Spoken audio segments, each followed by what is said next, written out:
Buenos días. Buenos días.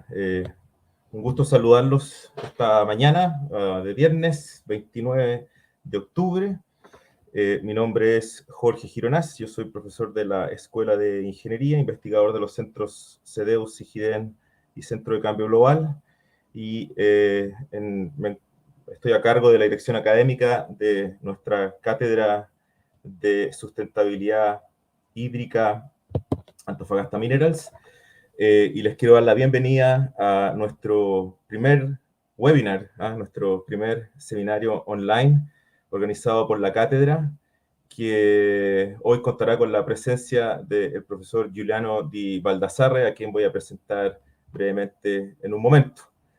Para partir, quiero darle la palabra a Patricio Donoso, que es el prorector de gestión institucional de la Universidad Católica. Adelante, Patricio. Muchas gracias, profesor Gironás. Aprovecho de saludar a nuestro director académico de la Cátedra de Sustentabilidad Hídrica Antofagasta Minerals y de, varios participantes de varios centros de la universidad y director de nuestro departamento de Ingeniería Hidráulica. Saludo al profesor Di Baldassarre también, que nos acompaña hoy día. Muchas gracias por participar en esta iniciativa que nos parece muy importante. No solo por el hecho de ser la primera actividad de este tipo en la cátedra de sustentabilidad hídrica, sino que también por la temática de suma importancia. La relación entre el tema del agua, la sociedad, hoy día es un tema candente en nuestro país y en el mundo, en realidad. Y me parece que poder discutir, conversar sobre este tema desde una perspectiva académica principalmente es muy importante.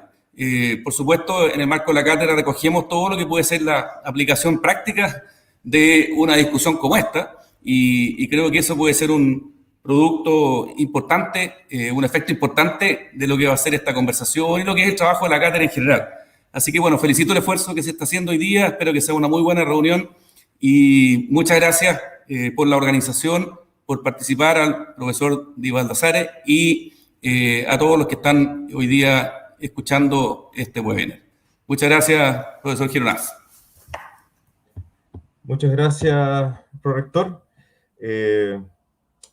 Quiero darle ahora la palabra al señor René Aguilar, quien es vicepresidente de Asuntos Corporativos y Sustentabilidad de Antofagasta Minerals. Muchas gracias, René, por acompañarnos. Bienvenido. Muchas gracias, profesor Gironás, y muchas gracias también al prorector por sus palabras y muy contentos de poder participar el día de hoy con este webinar con el profesor Di Baldassarre, que estoy seguro será muy interesante para todos nosotros. Efectivamente, como indicaba el prorector, nosotros en Antofagasta Minerals hemos decidido comprometernos de manera activa en apoyar, los estudios, desarrollo, investigación y búsqueda de tecnologías para hacer frente a desafíos tan importantes como tenemos en el país, particularmente con lo que hemos entendido como sustentabilidad hídrica. Para nadie, es ajeno a lo que está ocurriendo en el país con los efectos del cambio climático. Ya llevamos más de 10 años de sequía y nos parece que la forma correcta de enfrentar estos desafíos es de manera conjunta. Y por eso nos pareció que, aparte de las alianzas que normalmente podemos generar entre el sector público y el sector privado, la academia es fundamental para que este esfuerzo conjunto se pueda desarrollar de manera correcta, ¿ya? Nosotros entendemos que es muy importante la alianza que tenemos con la Universidad Católica, porque creemos firmemente que el desarrollo del conocimiento, competencia y capital humano pasa por el aporte que podamos hacer y el trabajo conjunto con las instituciones académicas, y qué duda cabe con a nuestro juicio la más prestigiosa que tenemos en estas materias, como es la Universidad Católica. Esperamos nosotros que con el transcurso de esta cátedra que dirige el profesor Gironás, seamos capaces de ir entendiendo los diferentes aspectos que dan cuenta de los desafíos que tenemos en sustentabilidad hídrica, particularmente en nuestro país. Y lo hacemos desde la humildad que nos da, el no entender, obviamente, todos estos fenómenos, y porque creemos que como minería o como Antofagasta Minerals en particular, tenemos una obligación de desarrollo, de conocimiento y también de aplicación práctica en nuestras operaciones. nosotros hemos avanzado de manera bien importante en la incorporación de nuevas fuentes de suministro hídrico, pero también entendemos que debemos ir más allá. Nosotros en el norte tenemos 2 operaciones mineras que hoy día operan con agua de mar sin desalar, y en la zona central del país, en la provincia de Choapa, estamos construyendo una planta desaladora hoy día para pelambre. Nosotros esperamos que el año 2025, más o menos el 90% del agua que nosotros empleemos en nuestros procesos sea o bien de mar o sea recirculada. Y para eso necesitamos el apoyo de la investigación aplicada, necesitamos los insumos que nos proveen los estudios e investigaciones que ustedes desde la academia nos pueden, digamos, proveer, y también los desafíos. Nosotros tendemos muchas veces a mirar las cosas no desde tantas aristas como el mundo académico puede hacerlo, y por lo tanto nos importa entonces ser parte de estas discusiones para seguir trabajando en conjunto. Así que básicamente agradecer, obviamente, la oportunidad, felicitar al profesor Gironás por este primer webinar de muchos otros encuentros que vamos a tener mientras vamos desarrollando esta cátedra de sustentabilidad hídrica Antofagasta Mineras. Muchas gracias. Muchísimas gracias, René, por tus palabras. Bueno, y es momento de pasar al plato fuerte. Les cuento cómo va a ser esto. Voy a presentar brevemente al profesor Di Baldassarre, quien nos va a dar su exposición. Y luego de la exposición vamos a contar con el trabajo de la profesora María Molinos y el profesor Manuel Tironi, a quien voy a presentar después cuando llegue el momento, quienes van a dirigir la sesión de preguntas y respuestas. Preguntas que serán tomadas desde el chat que ustedes pueden hacer directo en la plataforma donde se está viendo el video, y eso ocurrirá en la última media hora. La idea es terminar aproximadamente a las 10:30. Bueno, sin ir más allá, quiero presentarles al profesor Giuliano Di Baldassarre. El profesor Di Baldassarre es profesor de hidrología y análisis ambiental en el Departamento de Ciencias de la Tierra de Uppsala University, y también es el director del Center of Natural Hazards and Disaster Science, el cual actualmente apoya las carreras de cerca de 30 científicos, investigadores, candidatos a doctorados, postdoctores, etcétera, en 3 universidades suecas. Su investigación se enfoca en desastres naturales, incluyendo sequías e inundaciones. Ha recibido numerosos honores, incluyendo la Plinius Medal por la Unión de Geociencias Europeas, la Thurus Prize por la Sociedad Real de Ciencias de Uppsala, y el Witherspoon Lecture Award de la American Geophysical Union. Fue parte de la cátedra Pantarray Todo Fluye en el periodo 2017-2019, la iniciativa de investigación global de la Asociación Internacional de Ciencias Hidrológicas, y actualmente lidera un grupo interdisciplinario como el investigador principal del proyecto Hydrosocial Extremes, descifrando la formación mutua entre los eventos hidrológicos extremos y la sociedad. Desde el punto de vista académico, el profesor Di Baldassarre ha hecho enormes contribuciones en el área de la sociohidrología, con trabajo muy, muy interesante, donde se relaciona justamente lo que puede hacer esta disciplina en el logro de los objetivos de desarrollo sostenible. Y hace poco también fue coautor de un paper muy, muy interesante para quienes nos dedicamos a la hidrología, donde se proponen 23 problemas no resueltos en hidrología para trabajar en el futuro. So I'm going to switch now to English. Dr. Di Baldassarre, we are very honored with your presence here with us.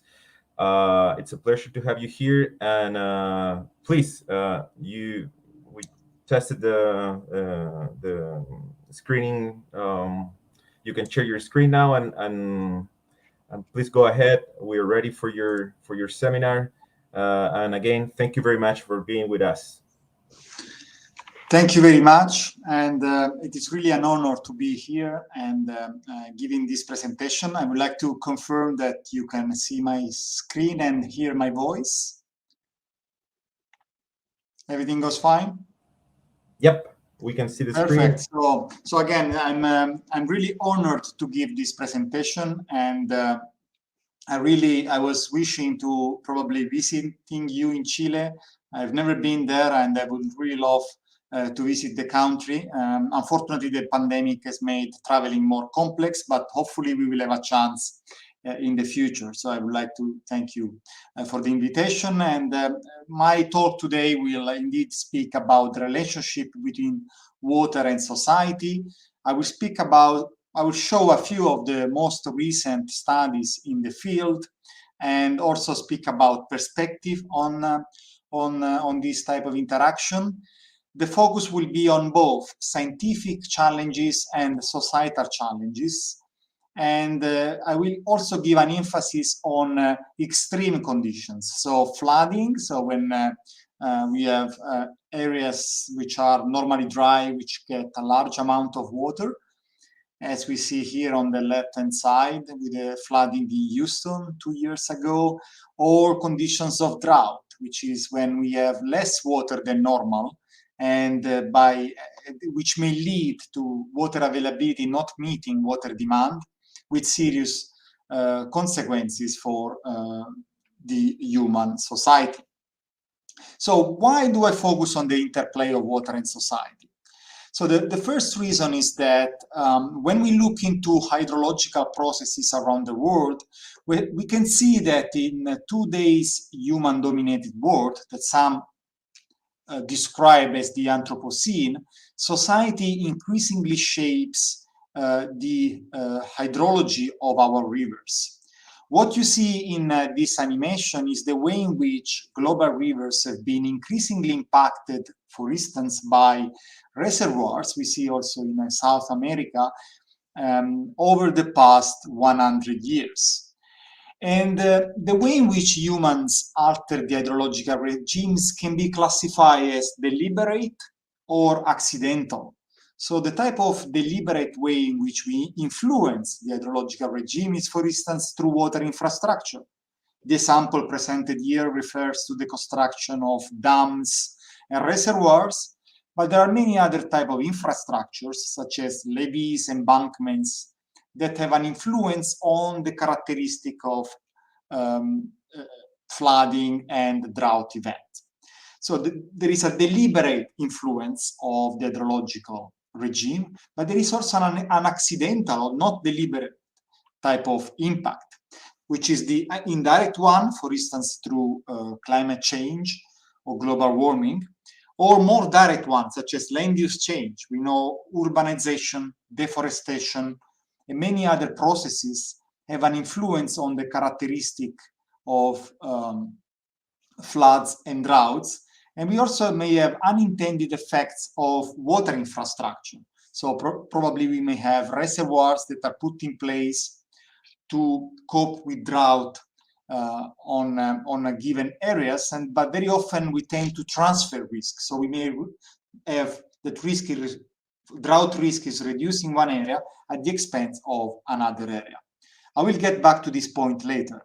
Now the point is that while society shapes hydrology, at the same time, hydrology shapes society. Human society continuously responds to hydrological change. The occurrence of drought, the occurrence of flooding has an influence on our society, and this introduces socioeconomic changes.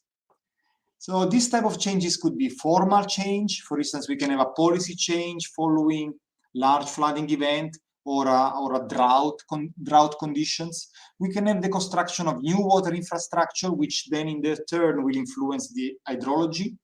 Or we can have more informal type of responses, spontaneous processes, learning, for instance, from these extreme events on how to cope with hydrological change. Or migration, seasonal migration is used in many countries as a way to cope with droughts and floods. In the animation here is the example taken from Bangladesh, which is one of the countries around the world in which the relationship between water and society is very strong and dynamic. We have a flow of water, we have a flow of people in Bangladesh, and they are strongly related. So this is just as an example, is the history of Abdul, who is now 60 years old. He had to change. So here we have where Abdul had to live over time. So he used to live in this place, then this place was eroded, then he had to change again and again and again. So to cope with flooding and river erosion, he had to change the location of his house continuously. And this is an extreme example, but we have many human settlements around the world that respond to hydrological extremes via migration as a way to adapt. So society shapes hydrology while hydrology shapes society. So what we have is a mutual shaping. These are interactions between water and society. And these interactions, these feedbacks, give rise to phenomena. And the reason why we are interested into these phenomena is that they may result into risk and unintended consequences. We may try to fix one problem, but we may generate new problems or get unintended effects. An example is the one of supply-demand cycle, and which is the case in which new reservoirs, which are originally meant and introduced to cope with drought, may worsen water shortage. So this is a paradoxical outcome that I will describe later on. And what we are seeing with the water crisis that is facing California over the past months is an example of how heavy reliance on reservoirs have made the system more fragile and more prone to severe water shortages. Or we can have rebound effects, which is another type of paradoxical outcome emerging from this mutual shaping. We can introduce new technology to make irrigation more efficient, and then as a paradox, as more water become available, agriculture becomes more profitable, we can have, in some instances, increasing water use. Another example is the safe development paradox. We see in many countries around the world, one way to cope with flooding is to build flood walls, so embankments, levees, to protect flood-prone areas.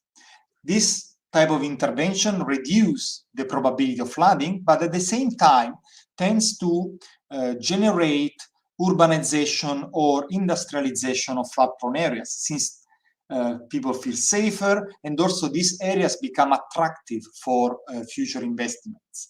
And when these levees eventually failed, we have disasters, such as, for instance, here we have the example of New Orleans, 2005. And lastly, but not leastly, another type of phenomenon that emerged from this type of interactions is the case of maladaptation. So the response to one specific hydrological extreme, for instance, the response to drought, may worsen our vulnerability to flooding and vice versa. I will provide concrete examples of these phenomena, but I wanted to introduce them shortly here to give a flavor of how water management comes often not only with intended outcomes, but often brings unexpected consequences and unintended effects.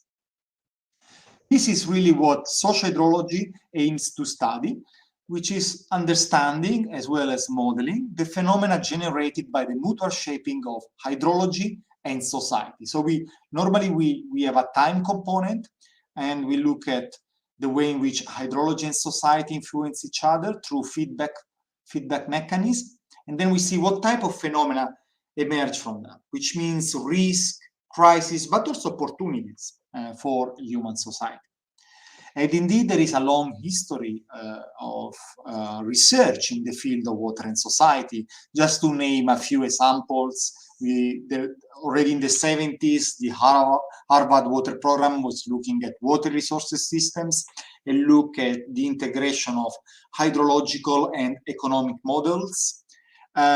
Then, very common in many places around the world is integrated water resources management, which has the goal to look at the different facets around water and society interactions.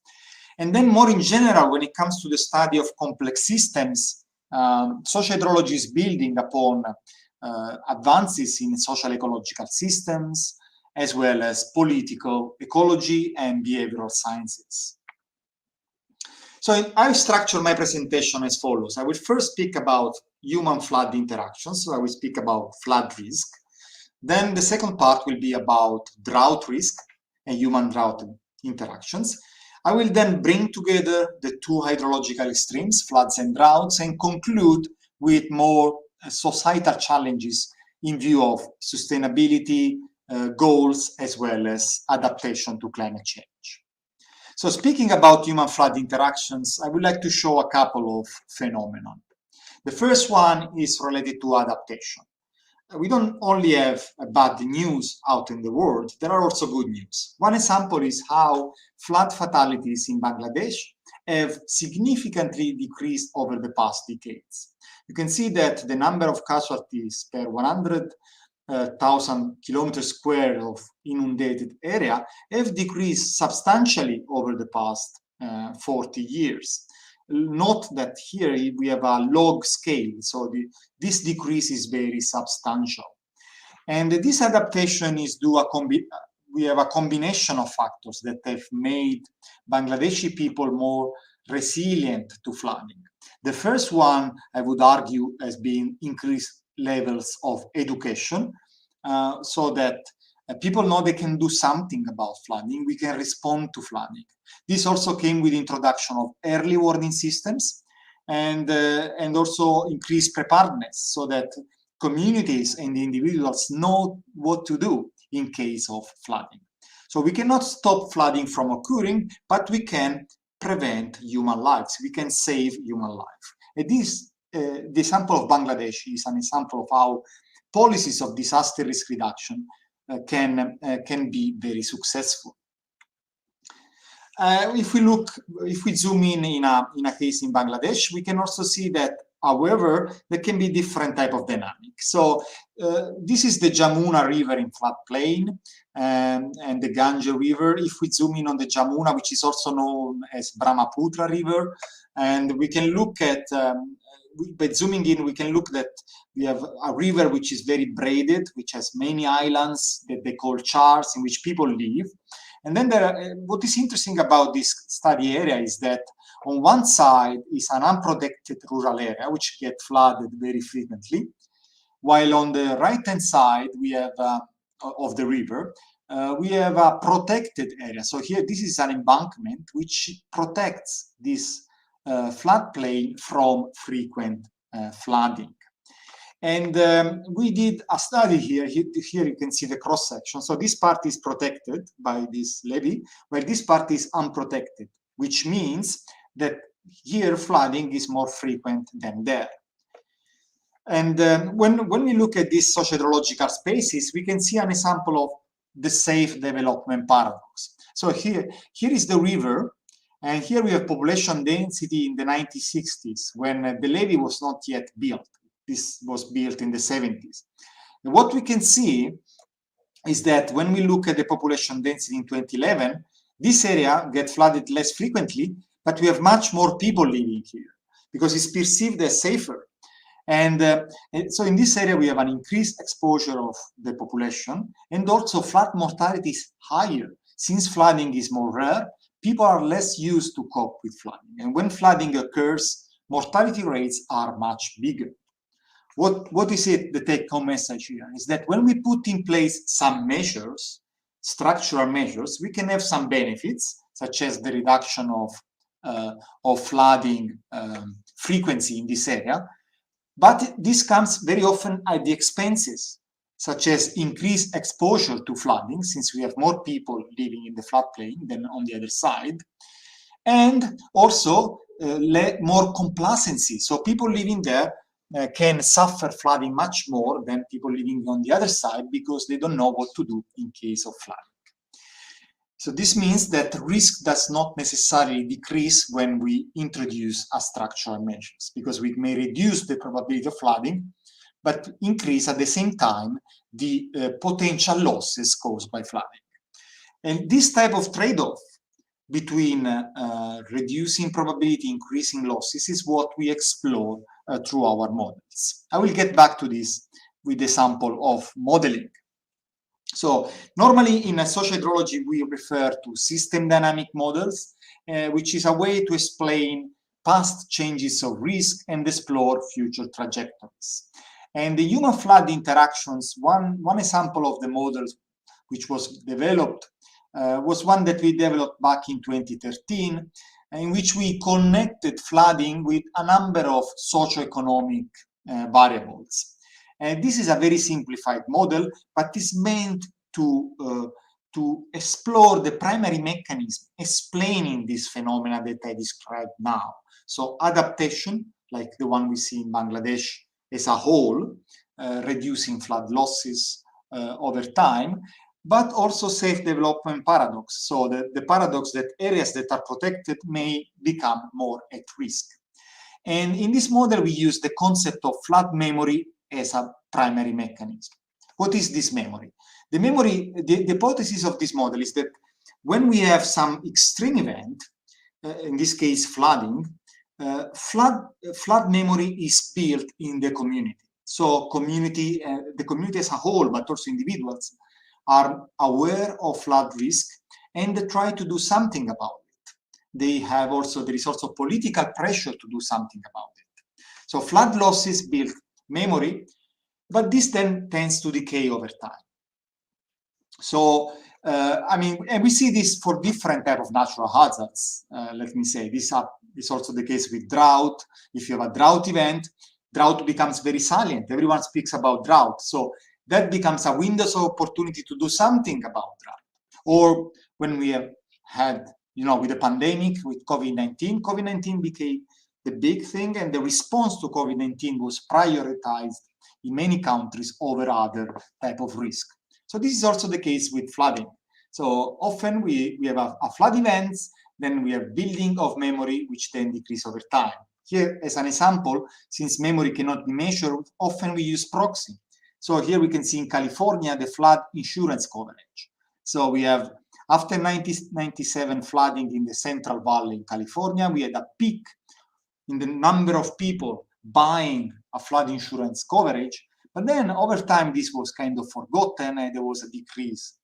And so this is what our models do. I'm not gonna go into the details of the equations. They are differential equations, but the concept is the following. So we try to describe the interactions between water and society through this concept of memory, consolidation, accumulation, and decay over time.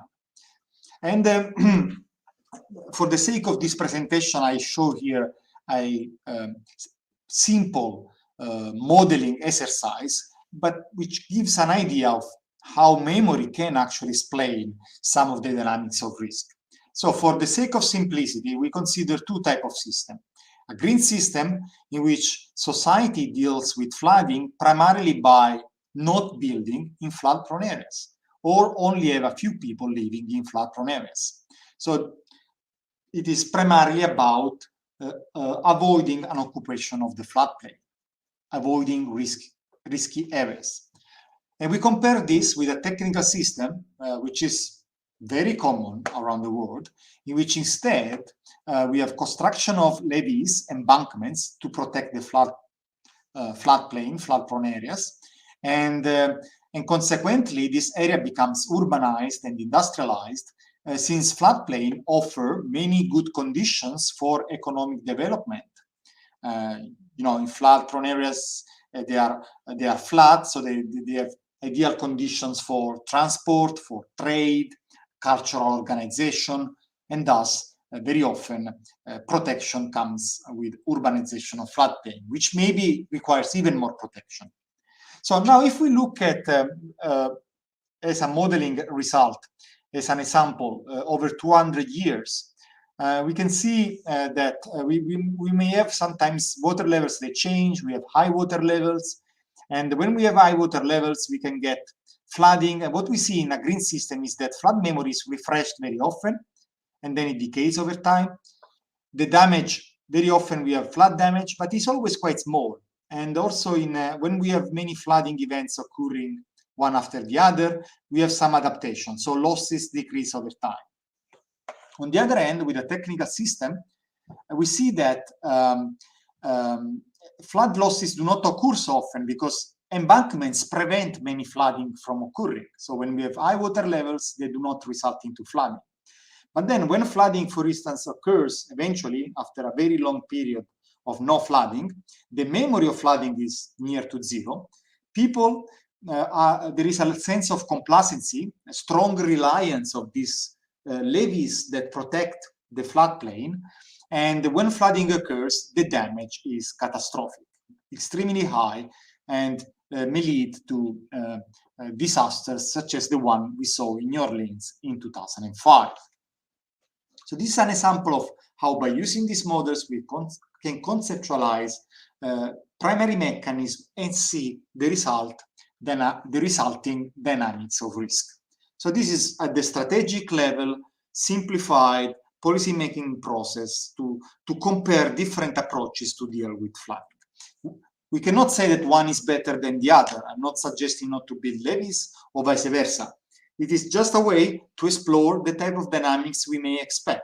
So not only to look at the intended benefits, for instance, of embankments and levees, which is to reduce the probability of flooding, but also the unintended consequences, which is that when these structures fail, losses will be catastrophic.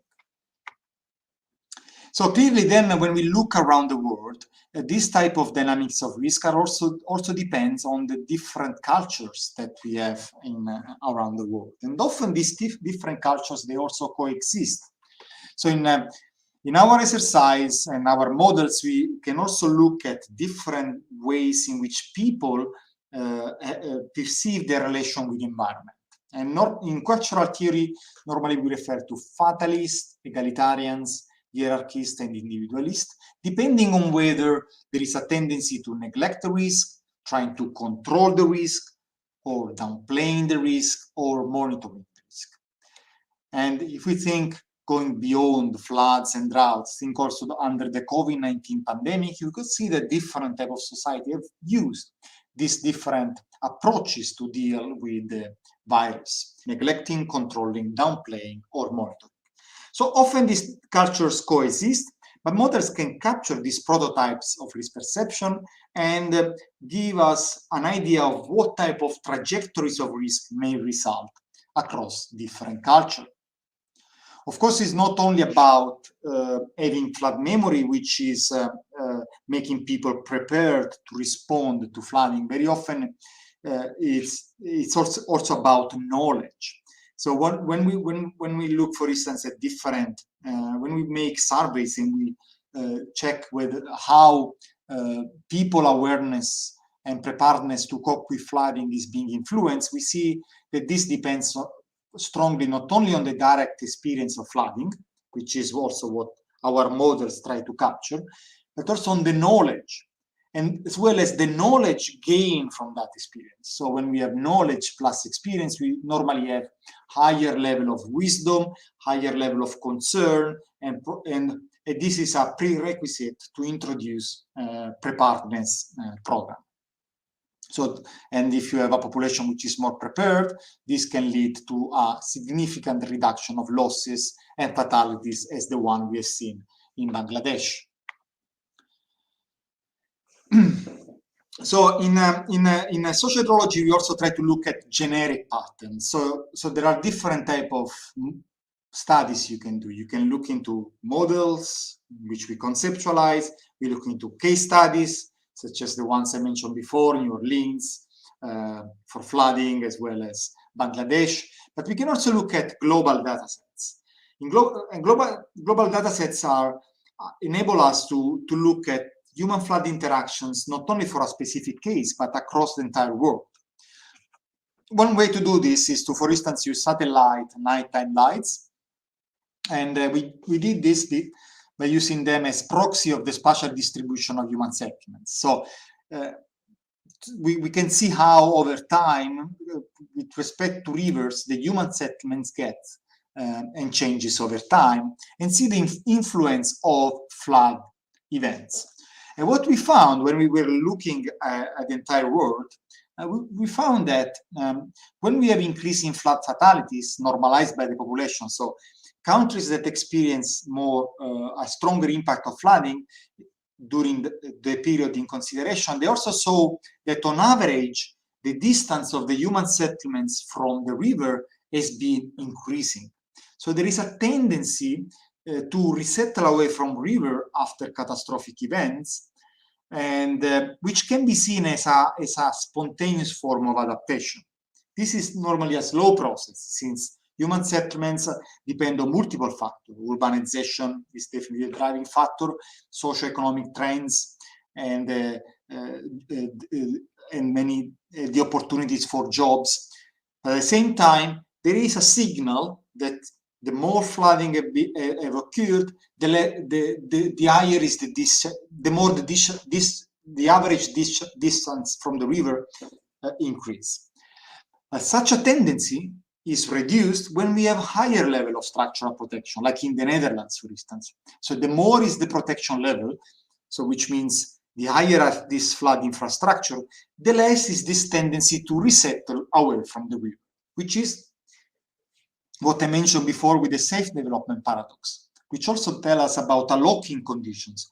When we start protecting a floodplain, and the Netherlands is an extreme case, then this floodplain becomes urbanized. And more this floodplain is urbanized, the higher we need the protection level. And once that we have a big catastrophic event, normally the response is to repair that levee system or these embankments, this flood infrastructure, because resettling away people is no longer feasible. So I will get back to this later with a more practical example. Now let me say a few words about human-drought interactions. So when we look into human-drought interactions, we wrote a commentary on Nature Geoscience some months ago in which we claim that we need to put people into the equations. It's time to put humans into the equation. And the reason is the following. So normally when we think about drought, we consider that there is some form of climate variability, which gives rise to a meteorological drought, so anomaly, for instance, in precipitation, we have less rainfall than normal, which may or not result into soil moisture or agricultural drought, which means that our soils become drier than normal, which can then propagate into hydrological drought. So our rivers, our reservoirs, our lakes get less water than normal. And of course, there are also feedbacks between these type of droughts, and this has ecological and socioeconomic impacts. When we look into this cascade of drought, however, people have an influence in all levels. First, we know that human activities at the larger scale through CO2 emissions and other greenhouse gases has an influence on climate variability through anthropogenic climate change. So the same climate variability is influenced by human activities. Then more at the local scale, the way in which the meteorological drought propagates, so from the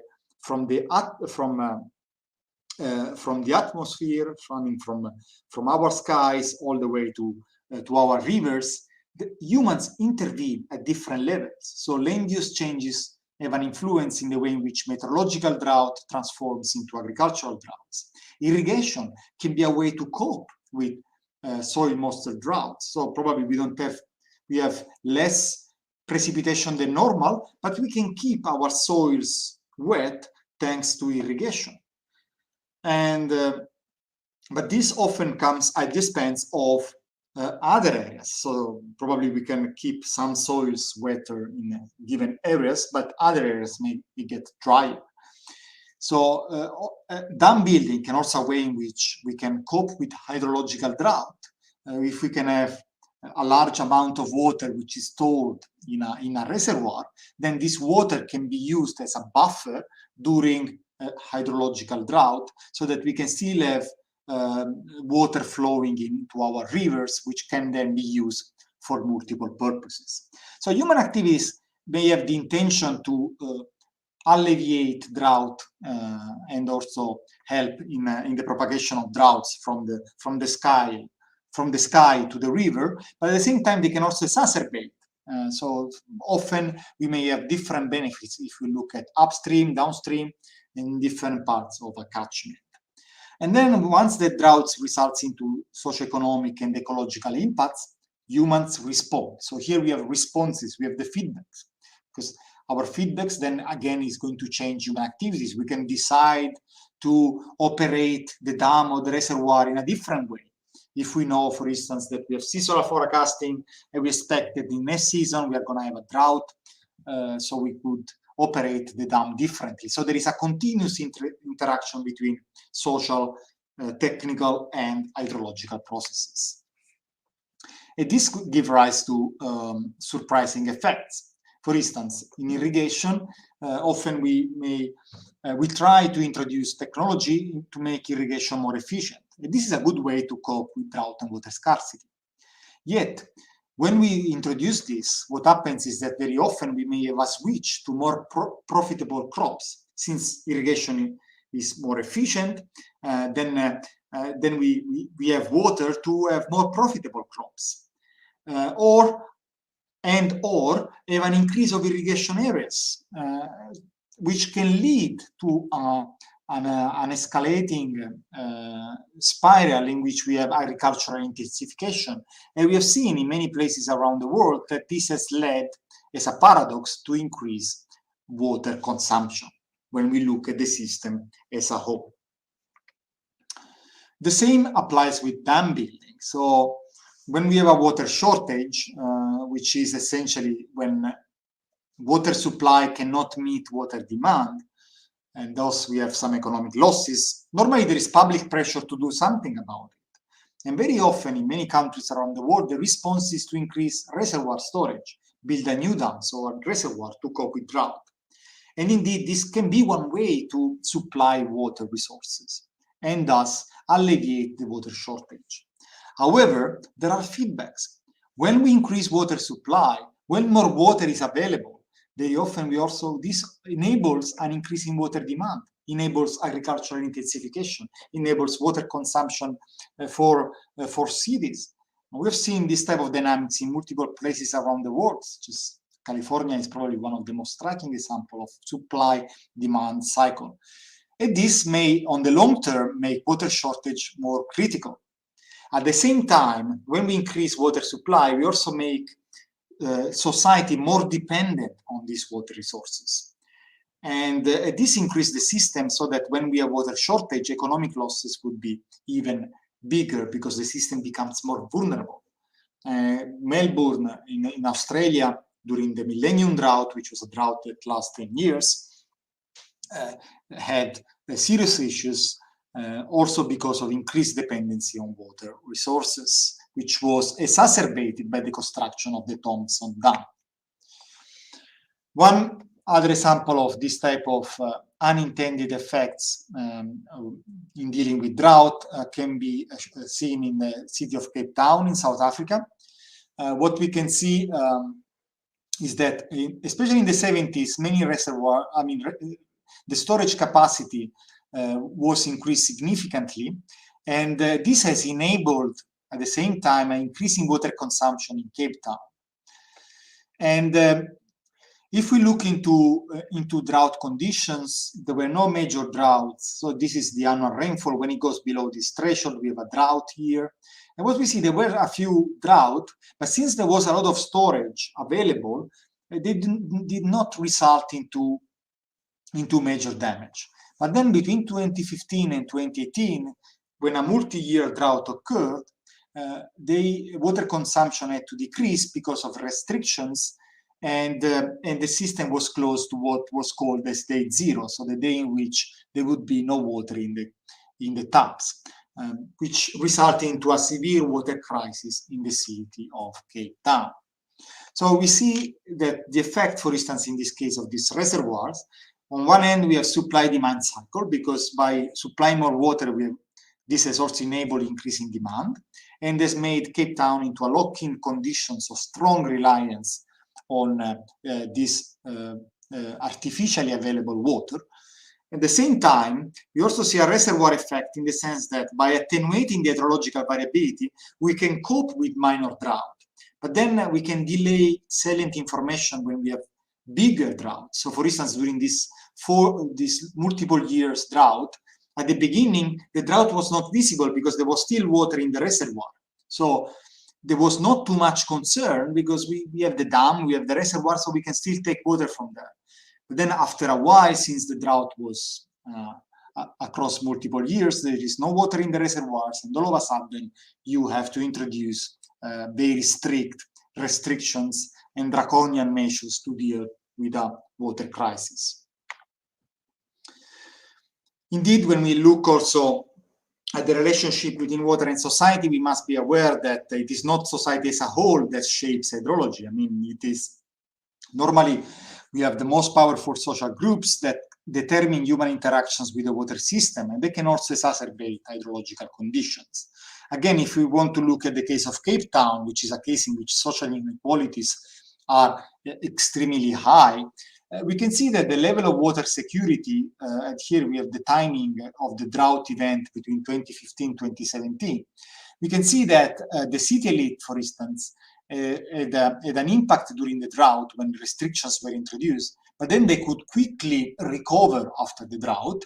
And actually their level of water security today is even bigger than it was before the drought. So there was a bouncing forward, which is something that many speak about also in relation to the COVID-19 pandemic.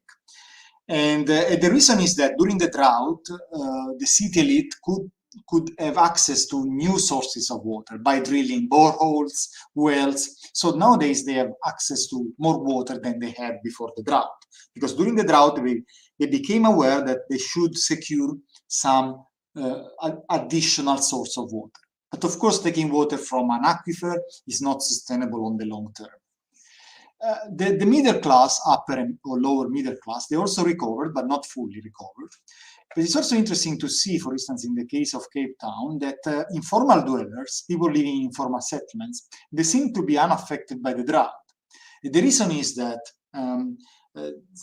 our colleagues did studies there, we made interviews. People say, for us, every day is day zero. Every day we have to fight to get enough water to survive. So that's also another component when we look at water society interaction. So floods and droughts have an influence on different social groups, which is quite different. Marginalized groups can have a stronger impact. But also, when we respond, when we interact, when we introduce measures, cost and benefits of this measure are unevenly distributed across society. So I spoke about flood risk, about drought. Now I would like to bring together droughts and floods in the Anthropocene, so in today's area in which humans play a major role. And I will focus on what we consider to be cascading effects. So what I mean by this is, I will refer to an old study that we did in which we were looking at flood fatalities in Africa. And what we found is that flood fatalities in Africa are increasing dramatically, and they're increasing much more than the total population. However, at the same time, we didn't find a signal in terms of increasing flood frequency and increasing severity when we were looking at hydrological data. What we found is that when we look at the location of deadly floods, such as the one in circles, they are primarily located in areas in which the population is growing the most. So what we have seen is that more and more people live close to rivers. And one of the reasons for this is that this has been a response to drought conditions. Many areas in the African continent have experienced drought conditions that have increased the benefits of living close to rivers. And this has made more and more people exposed to flooding. So this is just an example of how the response to drought, which could result into migration or new settlements, may exacerbate the impact of floods. And then we also have examples of maladaptation, which is probably one striking example is the one of Brisbane, in which in Brisbane there was a large flooding in 1974, and after that a flood control reservoir was built upstream in the 80s. The goal of this flood control reservoir was to make the city of Brisbane in Australia flood-proof. However, a prolonged drought occurred between 2001 and 2010, and this reservoir rules changed.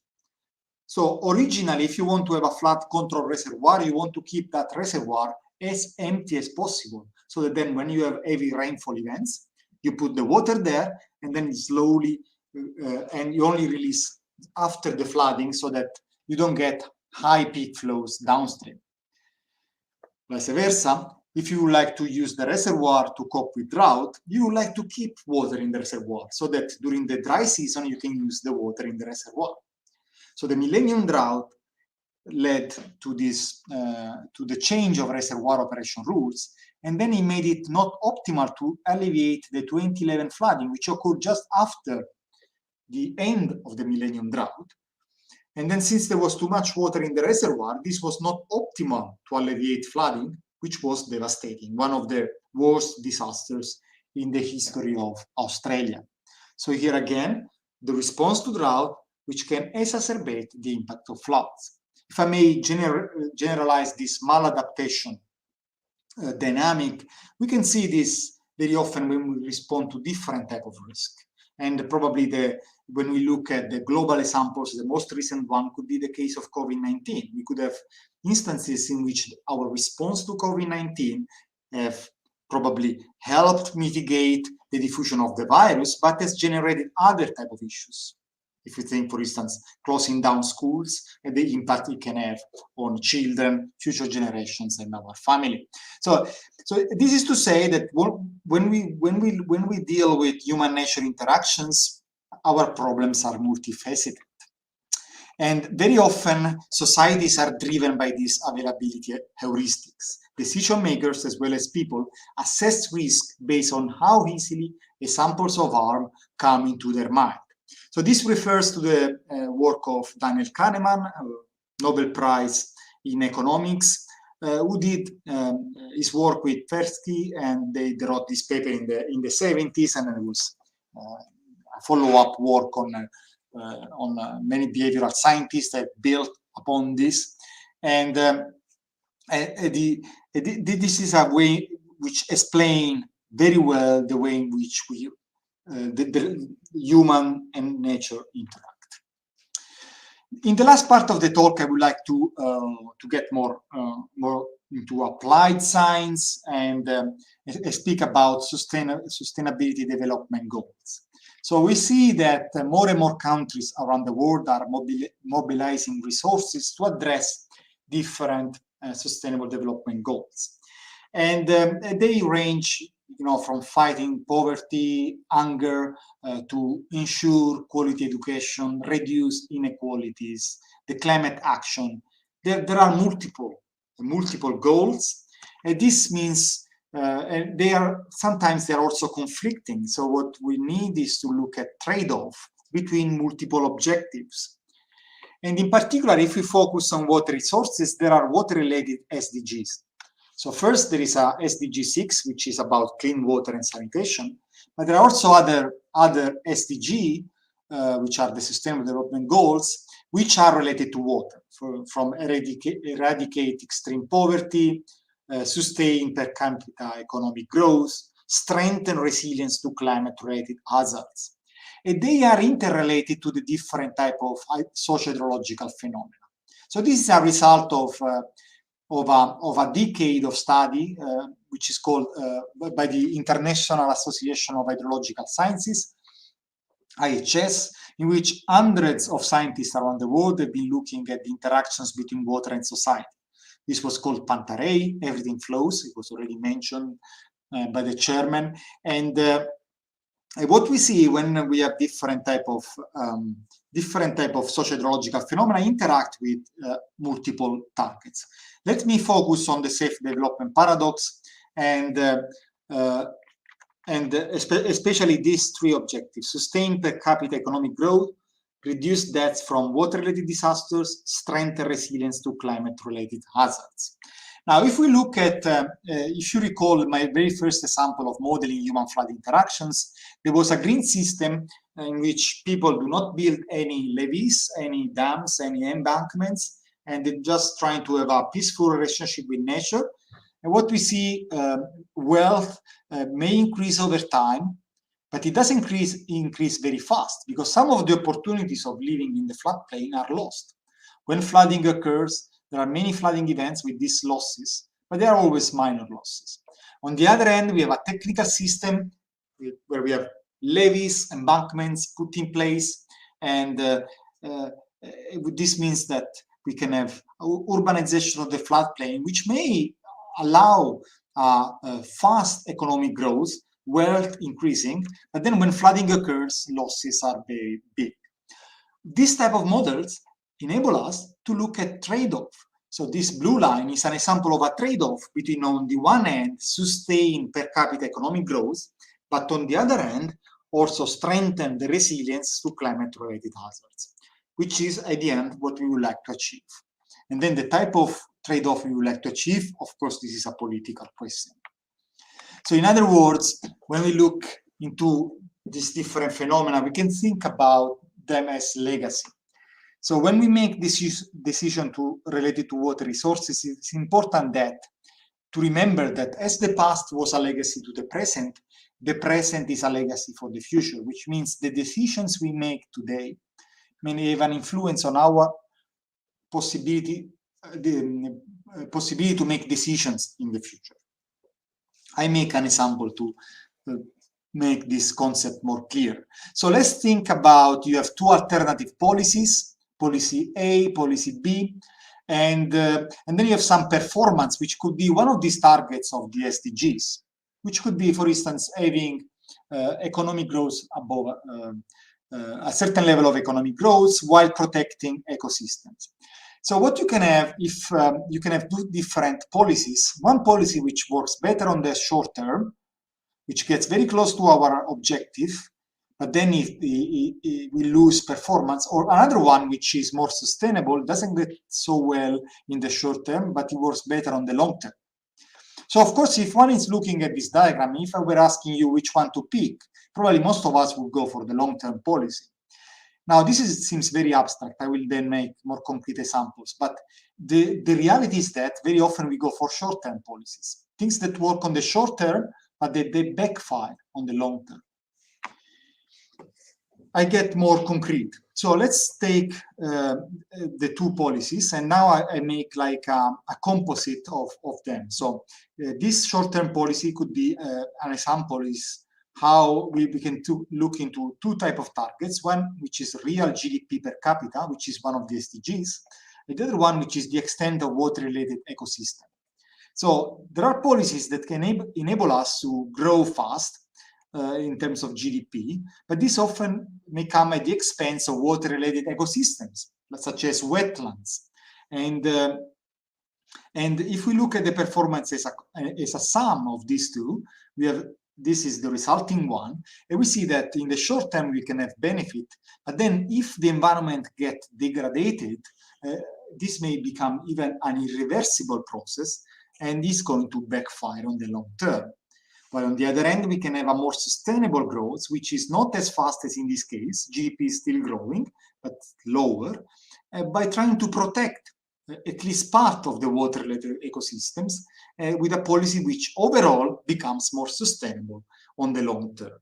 So the key point is, instead of trying to maximize our outcome on the short term, trying to look at the long term and avoid fixes that can backfire, trying to go for more sustainable options. Indeed, it is not easy because in the political agenda, there is always the idea to get outcomes that are immediately visible, and this is a big challenge. It's a big challenge. But we, as the scientific community, we try. It is important that we make clear that today's decisions will affect our lives for decades to come. So we should look beyond the short-term horizon. So to conclude, I was presenting some of the progresses on the field, on the study of the interplay of water and society. And in particular, what I've been trying to convey here are the scientific challenges in working across disciplines on the interplay between floods, droughts, and people, and unravel the possibility to generate unintended consequences, as well as an uneven distribution of cost and benefits in water management. And in particular, these are aspects which I believe we should give more attention in the coming years and decades, so that we can trying to anticipate some of the undesirable outcomes. At the same time, in this presentation, I've been showing how this type of thinking, looking at the interactions, using this type of models, enable us to explore trade-off and reduce legacy risk in a way that we can better address water-related targets set by the Sustainable Development Goals, which are the grand challenge of our time. Thank you. Thank you, Dr. Di Baldassarre. I think it was an excellent presentation, and there was no technical problems, so we could hear you very well. So thank you very much. So to start with the discussion and the conversation, I would like to present two of the professors we have today to talk to Dr. Di Baldassarre. First of all, we have Dr. Manuel Tironi. I'll give a brief presentation in English and then I'll switch to Spanish, right? He's from the Institute of Sociology at Catholic University, and then we have Dr. Maria Molinos, who is a professor at the School of Engineering of the same university. So I'm gonna switch to Spanish, and the idea is to go through the questions that the public has, and we will translate them so that you can understand them, and also we can provide the answer to them. Bueno, le comentaba al profesor, lo primero que hacía era comentarle al profesor Di Baldassarre que había sido una excelente presentación, y ahora yo quería presentar hay un sonido, un taladro, que quería presentar a dos profesores que nos van a acompañar en esta sesión de preguntas y respuestas. El primero es el profesor Manuel Tironi, quien es profesor del Instituto de Sociología de la Universidad Católica e investigador del Centro de Investigación para la Gestión Integral del Riesgo de Desastres y el Núcleo Milenio de Investigación, Energía y Sociedad. El trabajo del doctor Tironi se centra en la integración de conocimientos diversos para el pensar de este nexo sociedad-naturaleza y abordar las disrupciones geoclimáticas. Gracias, Manuel, por estar con nosotros. También presentar a la profesora María Molinos, quien es profesora del Departamento de Ingeniería Hidráulica y Ambiental de la Escuela de Ingeniería de la Universidad Católica y además su vicedecana. Ella es investigadora del Centro de Desarrollo Urbano Sustentable, del Centro de Investigación para la Gestión Integrada del Riesgo de Desastres y el Centro de Derecho y Gestión de Aguas. La investigación de la profesora Molinos se centra en lo que es investigación operativa aplicada a la gestión del ciclo urbano del agua. Muchas gracias también, María, por acompañarnos. Ha habido algunas preguntas en el chat. Por favor, quienes tengan su consulta o su comentario lo escriben ahí. Nosotros se lo hacemos llegar al profesor Di Baldassarre. Así que les quería dar la palabra, María, Manuel, para poder partir esta conversación. Muchas gracias.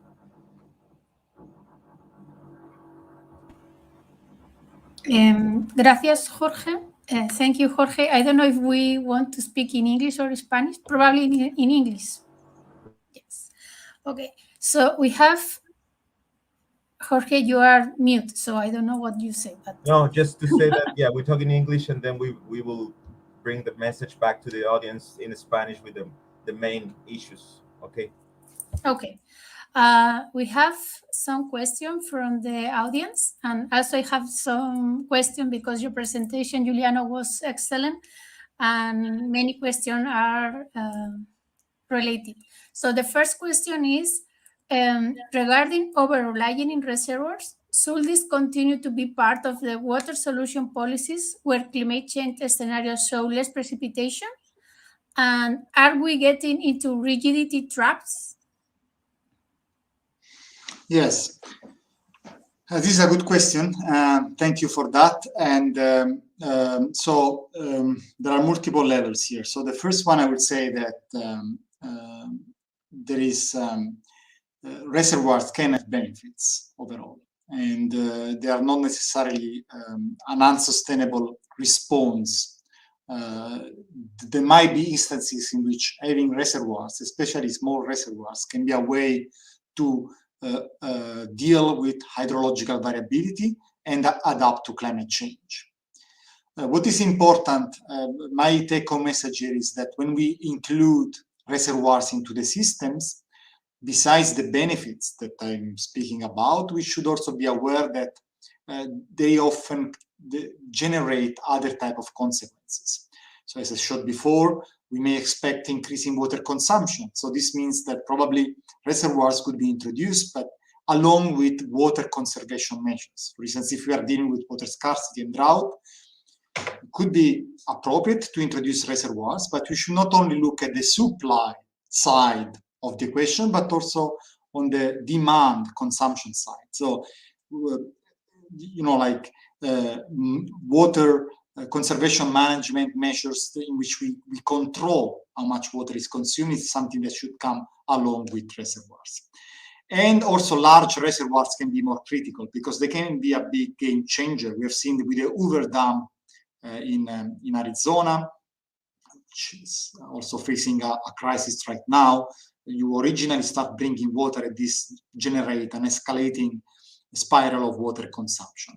This is also in the question there. Indeed, one can see in this into the risk of a rigidity trap in the sense of becoming reliant on this type of water. So I would say that I wouldn't rule them out, but one should be aware of what are the side effects of introducing reservoirs. When it comes to climate change scenarios, indeed, there are a few years with projections of less precipitation, but it also depends on the context. There are also other areas in which projections indicate more precipitation. So that's probably, we need to, because I'm speaking like global picture, then locally they can be different things. Thank you. Manuel, I don't know if you have some question. I have several, but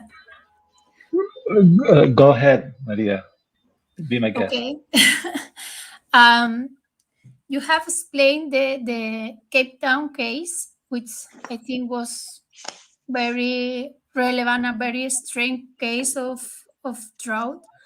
And I have a question related to water competence. In a basin, there are different users, and many times the rules for water supply or how much quantity each of one can use is not exactly well defined. So how to deal with that? Because of course the ideal scenario is a long-term strategy and so on, but when you are in the moment, like we are, for example, now in Chile, when we don't have water or we have a mega drought and we have a lot of conflicts for the water, and maybe this question is more from the point of view of the society, I don't know, but do you know any case in the world that they have this problem and how they are trying to solve it? Yeah, this is a good point, and this is a big dilemma. So there are two aspects here. The first aspect, which is as a scientist, what I try to do is to expose the issue. So the issue of, for instance, different groups consuming water in a completely different ways. Water consumed per capita, Cape Town indeed is a very extreme case. We had a factor of 1/10,000 in terms of consumption comparing from the low class to the elite with swimming pool and large gardens. So that's probably very extreme, but this is the case everywhere. So the first thing is to expose this aspect, so that when we look at different options, often we try to look into trade-off, as I mentioned before. So we have trade-off, and there is no perfect solution. There is not. It's always a political choice, and also it's about looking at the different costs, different benefits, short-term and long-term. But when we look at this balance, what is important from my perspective is that we account for all the social groups. And some of them have less voice than others. So at least I think as scientific community, we can give voice to the ones that are normally not sufficiently heard. Because in this case, especially during emergencies, the privileged groups to which we as academics are part are the ones which are listened the most. So probably we can speak more for the most vulnerable. Thank you. We have more questions from the audience. There is a question that is very related with the one that we were talking, that is how we can reach to policymakers with these important messages, which could be the main message. Yeah. So, and I think this is really important. It's important in the way we communicate, because we had, for instance, recently in Europe, there was a big of discussion with the flooding in Germany, killing hundreds of people. And one aspect which I think is important to do is on the one end is to keep attention on climate change. This is really important to keep high level of awareness of climate change issues, but we should also be careful not to use that as a scapegoat, because what is happening is, for instance, in the case of flooding in Germany, is that at the end the narrative was about an issue of climate change, and then the world should reduce emission, but the world is not reducing emission. And then it seems as if there is nothing we can do. I mean, of course, we have to reduce emissions, but locally, so climate change is real, but locally there is a lot that can be done. For instance, in the German case, there was an early warning, there was a flood forecasting, but some authorities didn't take actions. So what I'm saying is that when we relate to the policymakers, probably we should also find a way to express what are the root causes that lead to big losses or fatalities or strong damage, which very often are related to the fact that we have marginalized groups, vulnerable population, and different social groups that they cannot cope with these events. They don't have access to early warning systems. They don't know what to do in case of an extreme events. So it is important that, at least from my perspective, to also speak about what can be done now, here and now. And then, of course, we have the broader global discussion on climate change. So that's probably my suggestion for in relation with policy making. Thank you, Manuel. Do you want to continue? Otherwise, I can continue. No problem. Yes. I'm very, very, very happy to be here and I'm very happy to the possibility to hear this kind of presentations that are really trying to bridge between kind of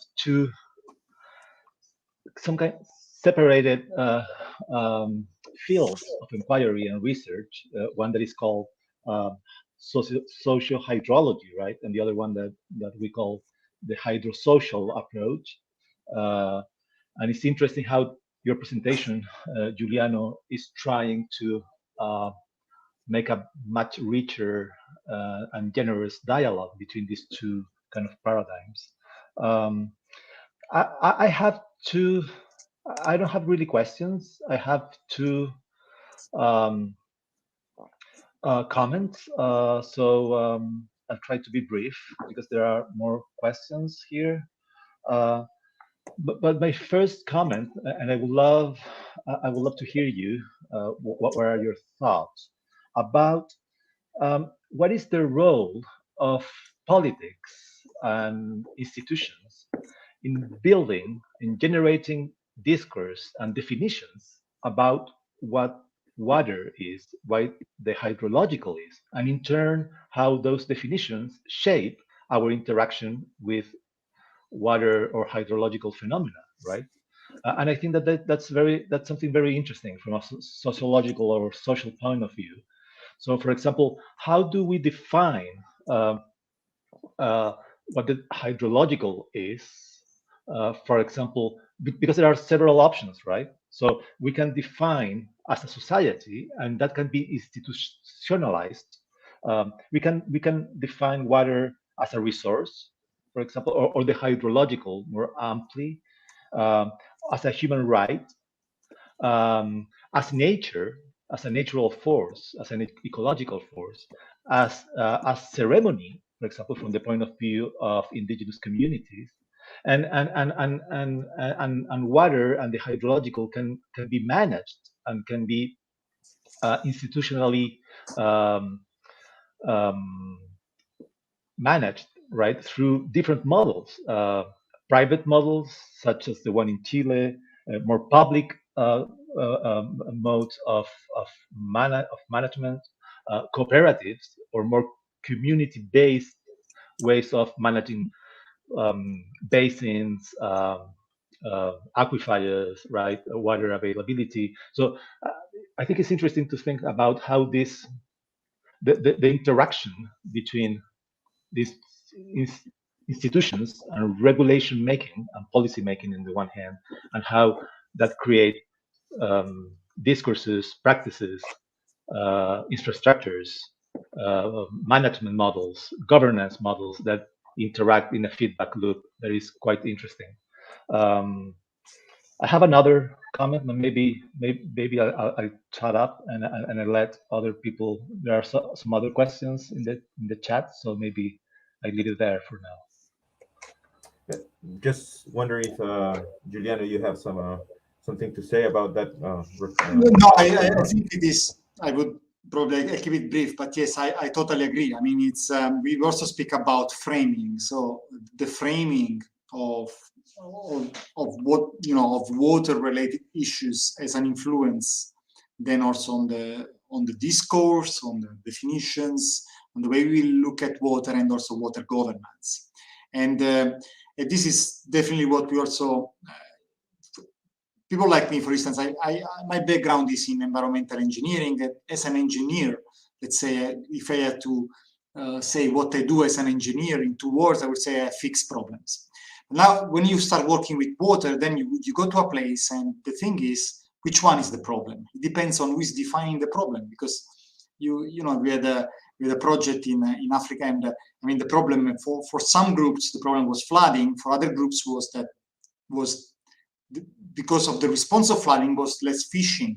So which one is the problem there? So that this becomes indeed very relevant. And to do this, for instance, in our research, we do different type of studies, also media analysis, also the way in which media speak about water or water-related extremes. So yeah, I agree totally with your comment. I think that's an essential aspect of this interplay.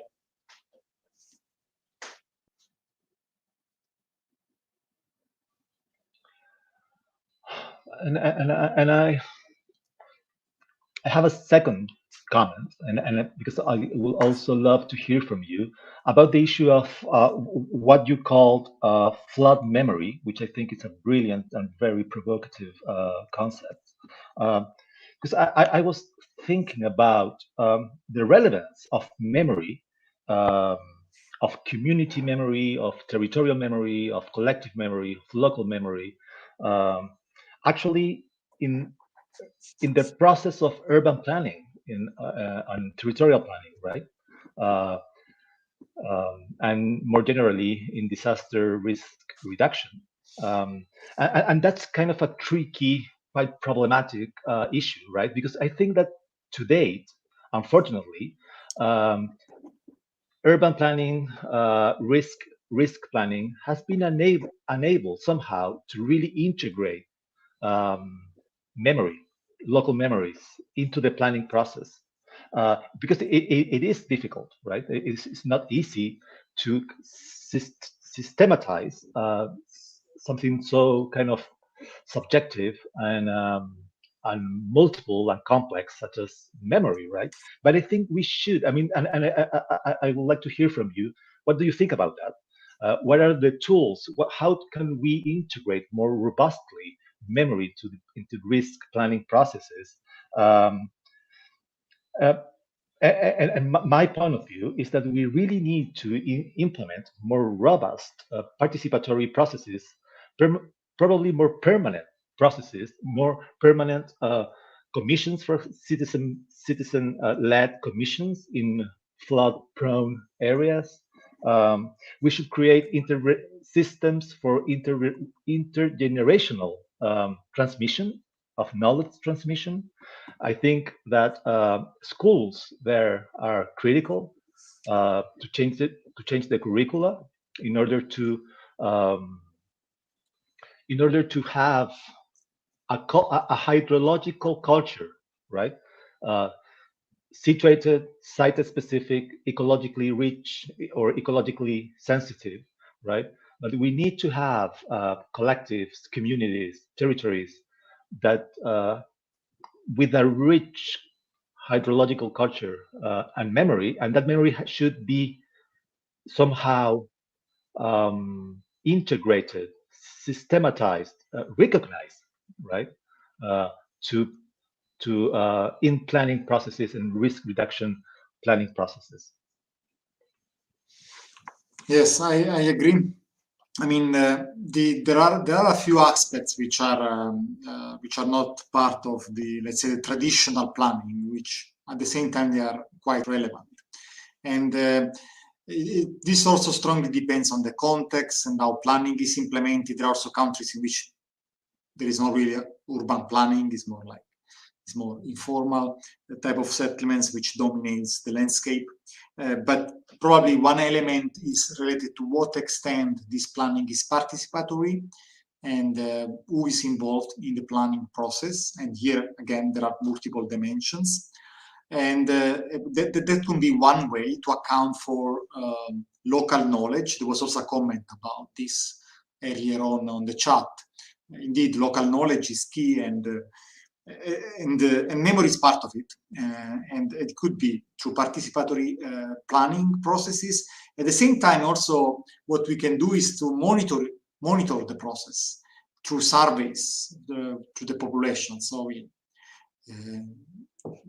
governments, local and national governments, they all do surveys on multiple dimensions, and surveying more also this process of, for instance, flood memory, but also memory of other types of issues would add information for the planners and decision makers to continuously update their plan.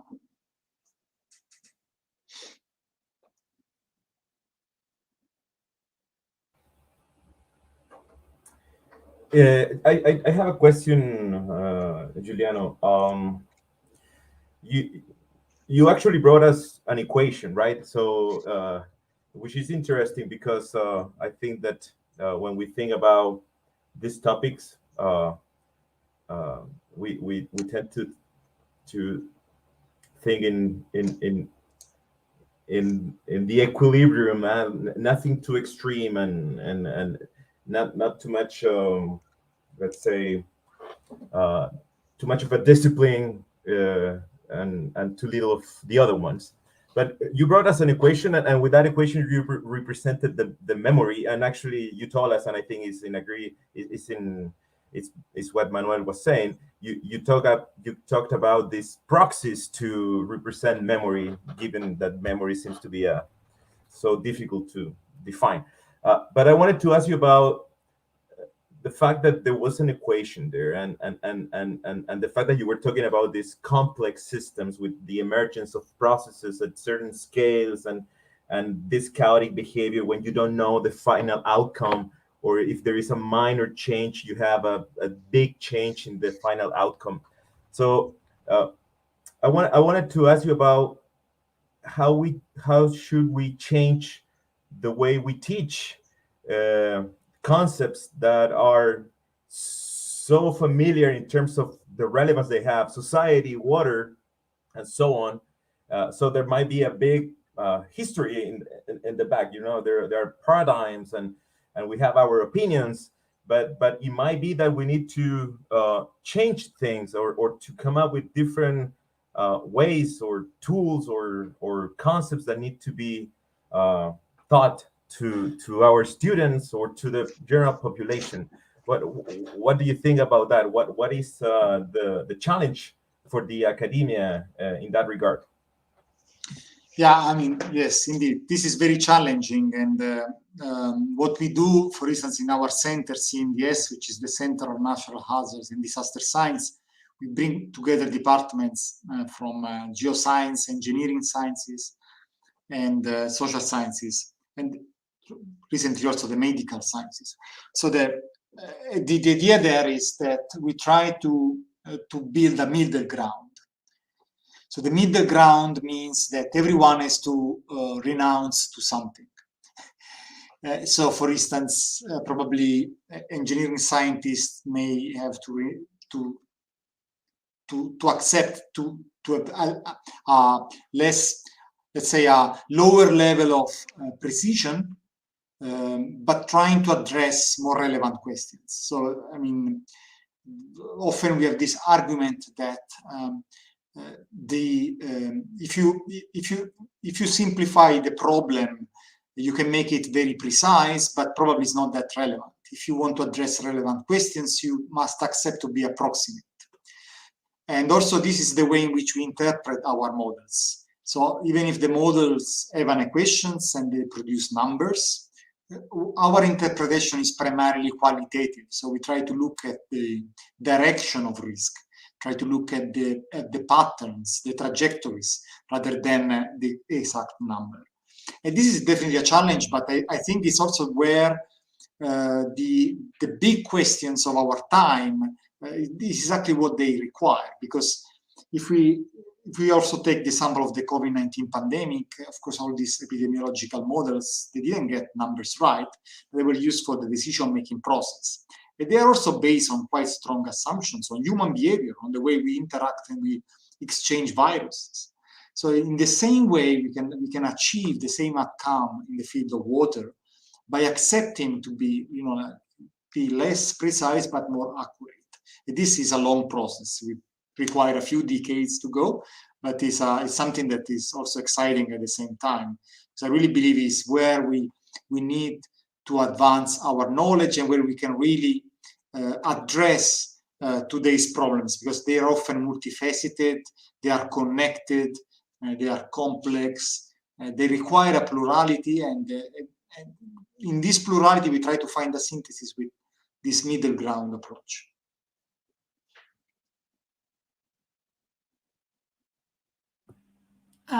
Thank you.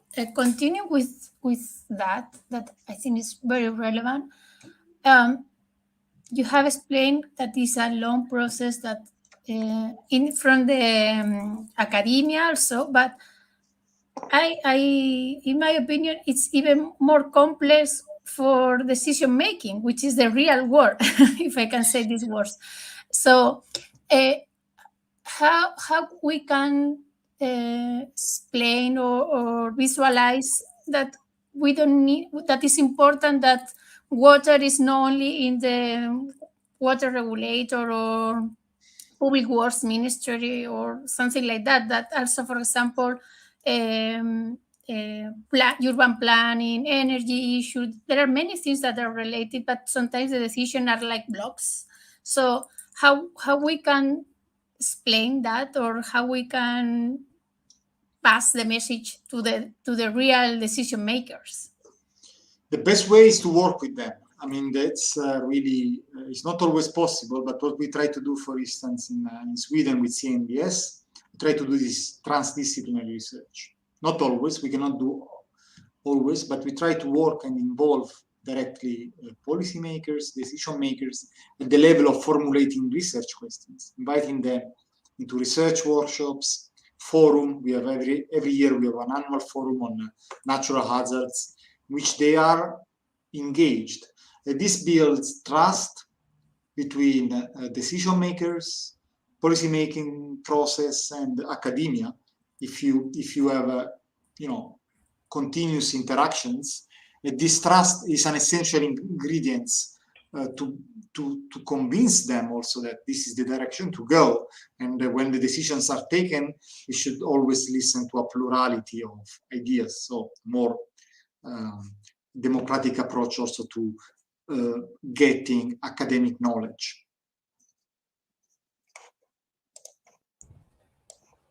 Well, thank you, Giuliano, for the answer to that last question. And I think that it's time for us to finish the seminar. I wish we could talk more about it. I think the conversation is very interesting, and I'm sure that the public would also love to hear you more. But well, you have your papers around. We can read them, and it was a pleasure. It was a great seminar. I'm already receiving some comments from from people who are seeing you. So I'm very glad that this worked out. I want to thank you. I want to thank Maria and Manuel for participating with us today. Again, I think that we could talk more and more, but it's time. It's time to finish. So thank you very much, Juliano. If you allow me, I'm going to change to Spanish so we can close the seminar. Yeah, just to say thank you, everyone. It was really a pleasure, and I hope we stay in touch. Yeah, we will do it. Bueno, con esta última pregunta y la intervención ahí del profesor Di Baldassarre, que está muy agradecido por la invitación, vamos a dar fin al seminario. Tal vez una cosa que se me olvidó al principio mencionar, pero es muy importante para nosotros, es agradecer el apoyo de los distintos grupos que hay dentro de la universidad para sacar esto adelante. Nos apoyó el Centro de Desarrollo Urbano Sustentable, el Centro para la Gestión Integrada del Riesgo de Desastre, nos apoyó también el Centro de Gestión y Derecho de Aguas, o Centro de Derecho y Gestión de Aguas. Y agradecer a Sdgs que nos facilitó la plataforma. Así que muchas gracias. La idea es poder seguir con estos seminarios con importantes personas del mundo académico en el futuro, y agradecerles su participación, su presencia, y desearles que se encuentren bien, que tengan un buen fin de semana, y agradecerles entonces que estén con nosotros. Así que muchísimas gracias y un saludo a todos ustedes. Hasta luego.